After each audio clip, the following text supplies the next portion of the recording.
started when I was about 12, 13 and got my dad's video camera and just started making movies.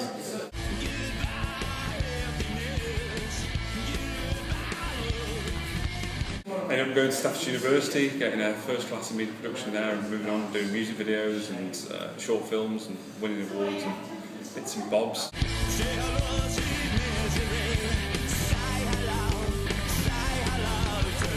I want to show off, the city as a fantastic location and all the fantastic actors that are based around here. So it's a massive, great showreel for all the talent that's in and around Stoke.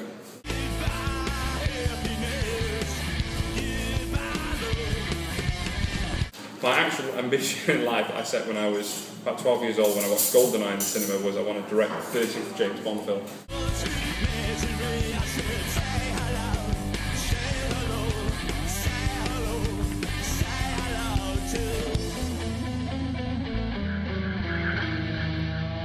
It's 12 parts on the internet and it's now been recut into a feature film.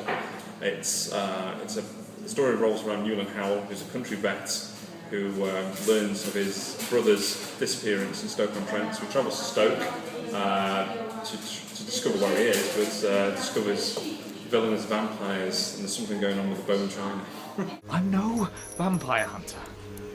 I'm just a country vet. It's more of a fantasy adventure with horror elements to it.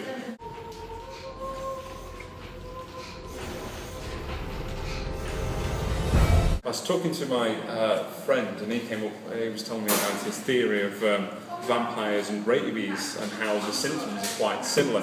When somebody has rabies, the gums get drawn back so the teeth seem elongated, they tend to operate at night, they go slightly crazy and try to tend to bite them. I thought, well, that's an interesting take on vampires. So I kind of merged this idea and made my main character a vet who would have he'd have knowledge. He'd dismiss everything as being realistic, and so when he actually meets a real vampire, it blows his entire world apart. All the clues lead here. Maybe your brother's still alive? This is where you'll find him. In the 1972, there's a house, number 3 of the villas. It's a Gothic-looking Italian manor house, and it looked really creepy. We actually used it in the series and recreated the story, but just set it in Victorian times, so it makes a tiny element of the story. And this man hadn't been seen, this tenant hadn't been seen for weeks, and the landlady had called this police officer, John Pye. He went round to investigate one rainy November night, straight out of a Hammer horror film, and they're constantly banging on his door with no response, so they kicked down the door and discovered there was no lights because the guy didn't believe in electricity. He was a Polish immigrant, and going in with candlelight, they discovered the whole room was something out of Seven. So there was all these symbols and different herbs, different elements, and he walked over, peeled back the covers, and he was lying dead there, grotesque, and there was no marks on his body, so there was no real explanation how he'd been killed. And they discovered like a bowl of human excrement filled with garlic and all these different very weird things. This room is too well protected. A vampire wouldn't last 10 seconds in here. Question is, Newland, how did he die? But the more interesting fact was, why was he so obsessed? What he had seen or what was in his head? Was it the stories that he grew up in Poland, or had he actually seen something? Plus, vampires in Slavic folklore have to be invited in, so why would he go to this extreme measures to keep out something? So it kind of sparked off more ideas. So that whole sequence of events was translated in the 7th episode. So obviously we've just changed it to Victorian times. What do you make of this? Is that a pentagram? Sort of. This one forms a protection spell. This man must have truly believed that his life would be taken by vampires. And John, the police officer, went and investigated. This all seems a little bit odd. Book on vampire mythology, vampire rites in the library, and he kind of deduced that he thought that the guy might have died by choking on garlic, by stuffing it in his mouth as a way of protecting from vampires.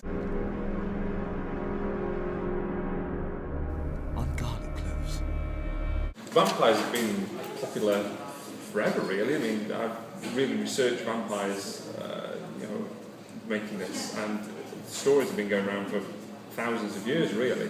And every culture on the planet has this interest in vampires. It's just a resurgence that happens every 10 or 20 years, so it's time for a different generation. You had Dracula, and then you had the Anne Rice ones, and now you've got Twilight and True Blood, so it's just a recycle of this vampire story. But with each generation, slightly different twists. So this generation's twist is the romantic vampires, which everyone's interested in, like the Twilight, the teen romance. But I wanted to take it back to kind of the 50s, 60s vampires with the Hammer horror style. So the European gentlemen, they're quite refined, dark and dangerous, something, not the teen lover aspect of it. Take this. The blade is silver-plated. Plunge this into the heart of a vampire, you'll kill it stone dead. But it's done especially well in America because I think that they enjoy that Englishness. That's something that they don't really have over here. It's the really old buildings, the Victorian, the history, and I think they particularly enjoy all the English accents. And through the gates of wrath we go. With all the smoke constantly coming out of the chimneys, it's constantly almost like night time, so a perfect place for a vampire to live, really.